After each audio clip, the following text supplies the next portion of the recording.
Shalom. First and foremost, I want to give all honor, glory, and praise to Yahweh and His only begotten Son, Yahweh Shai. Yahweh is the name of the one true God, and Yahweh Shai is the name of His only begotten Son, who the world ignorantly calls Jesus. And I want to give double honors to the apostles and the elders of Great Millstone. And I want to send salutations to all the Akim throughout the four corners of the earth, exalting the name of Yahweh and His only begotten Son, Yahweh Shai, in truth and in sincerity. Alright, so this lesson is going to be about us getting into the kingdom and the difficult road it's going to take to get to the kingdom. And it's really just to understand that the kingdom, the road to the kingdom is difficult. People believe that, it's not going to be a difficult one. They believe in something like the rapture, where before tribulation happens, they're going to be called into the sky and taken away before anything major happens. People believe in that. People believe that the Lord will protect them in tribulation because they just believe. So they believe nothing harmful or dangerous will happen to them because they believe that they're covered in the blood of Jesus. People have this false narrative that they live by, but it's not true. The disciples were attacked, put in jail, beaten, assaulted, verbally and physically, and put to death. Yeah, man, come on. You got to understand, the servant is not greater than his master. And Yahweh Shai was even beaten before he was put to death. He was tortured, truthfully, and then put to death. He died. So we're going to have to go through tribulation and danger and things of that nature to get to the kingdom, all right? Because, we're not special. We may be martyrs for the truth, but it is what it is. But just know that it could happen to you. That's the thing about it. It happened to Job. Look at Job. He was a servant of the Lord, and he was perfect. And the Lord used him as an example.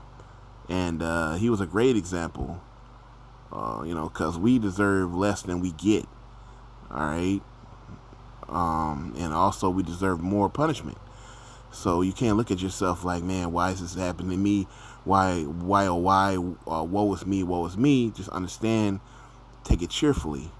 Like the scriptures say, when you are brought to a lower state, take it cheerfully. It could be worse. No, because the Lord is offering us something so great that just understand that whatever you do go through, hey, it is what it is. Just take it on the chin and keep it moving, But it could be worse.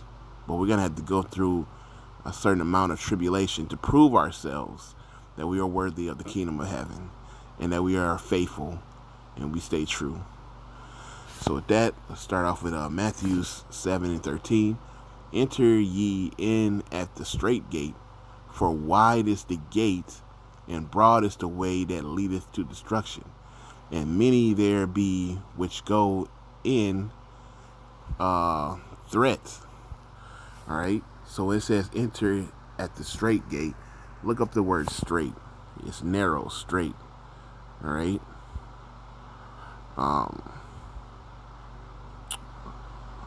From obstacles standing close about. All right, so it's a narrow way. It's very narrow. All right, so it's a narrow path to this gate. All right, through the gate. All right, and it says that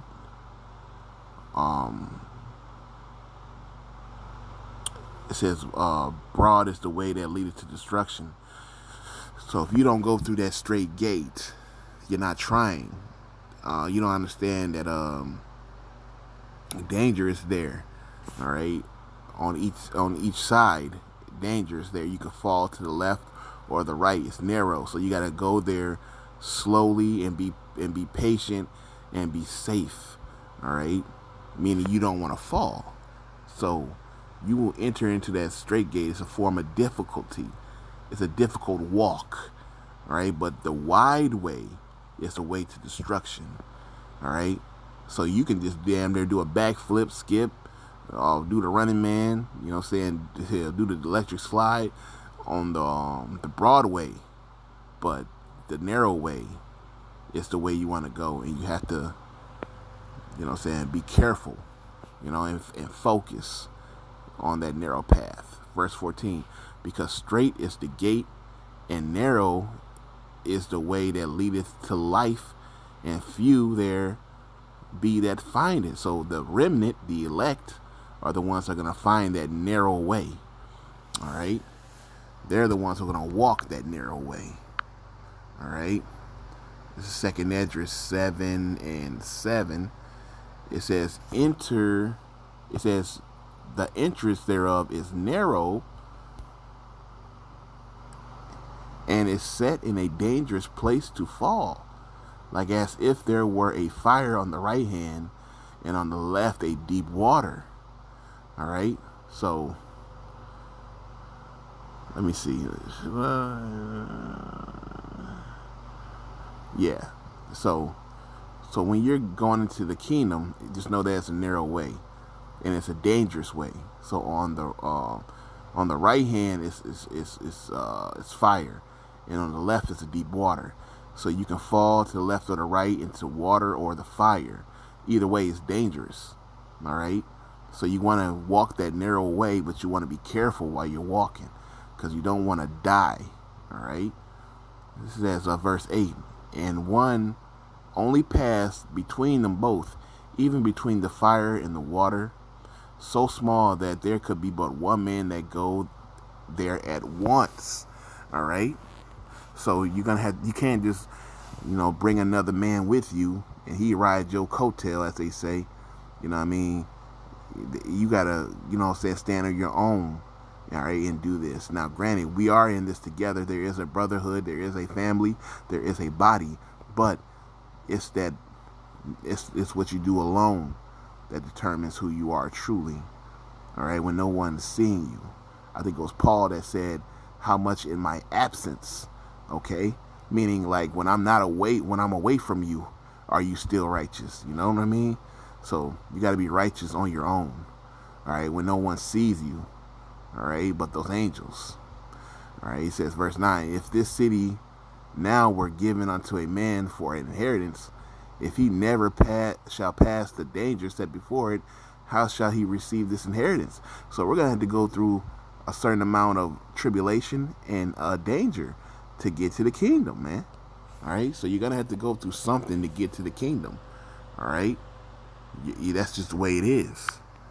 All right, so you're going to have to go through some type of tribulation to get to the kingdom. Why? Because it's a dangerous walk to serve the Lord. All right, and to do the work of the Lord. Okay, but the benefits of it is what? The kingdom of heaven, and the fact that you're supposed to do this anyway.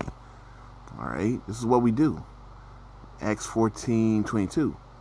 It says, confirming the souls of the disciples and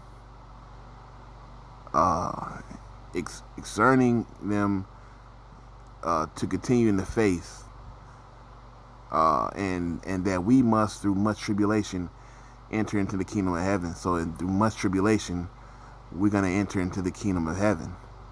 All right. So it's going to be a much tribulation till we get to the kingdom of heaven. All right. You're going to go through something to get there. You're going to go through some type of suffering to get there. You're going to witness something that you may not be comfortable with. You're going to be uncomfortable. But that's to get to the kingdom of heaven. All right. So you're going to go through something to get to the kingdom. That's the bottom line, because the Bible said so. So with that, all honor, glory, and praise to Yahweh Bahashem Yahushai.